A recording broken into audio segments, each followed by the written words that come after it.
इलाका होगा, बाकी मेरा धमाका होगा। जानू तुम्हारा इलाका होगा, बाकी मेरा धमाका होगा।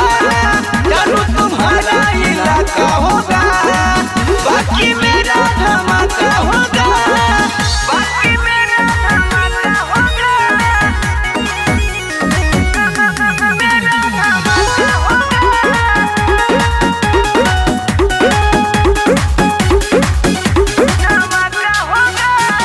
पीछे पड़े हो तू बाबू, तेरे हाथ न आऊंगी। मेरे सामने क्या है तुम्हारी, आज औकात दिखलाऊंगी। समझाई रो?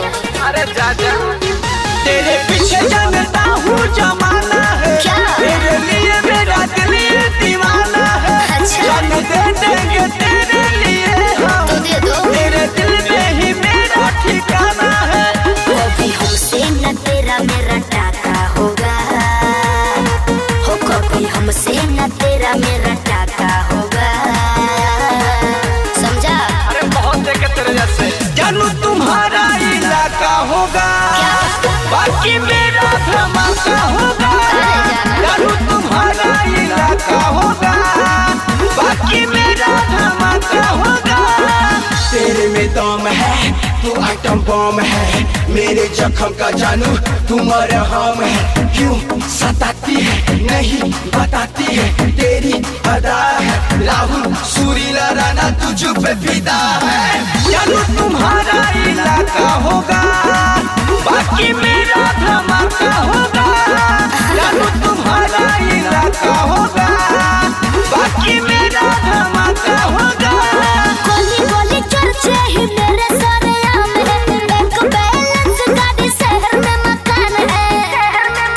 लगता है फटी चोर तू पाका होगा, लगता है फटी चोर तू पाका होगा। मैं समझती हूँ। जान तुम्हारा इलाका होगा, बाकी मेरा धमाका होगा। जानू तुम्हारा इलाका होगा, बाकी मेरा धमाका होगा। जानू तुम्हारा इलाका होगा, बाकी मेरा धमाका होगा। तो ठीक है, देखते हैं।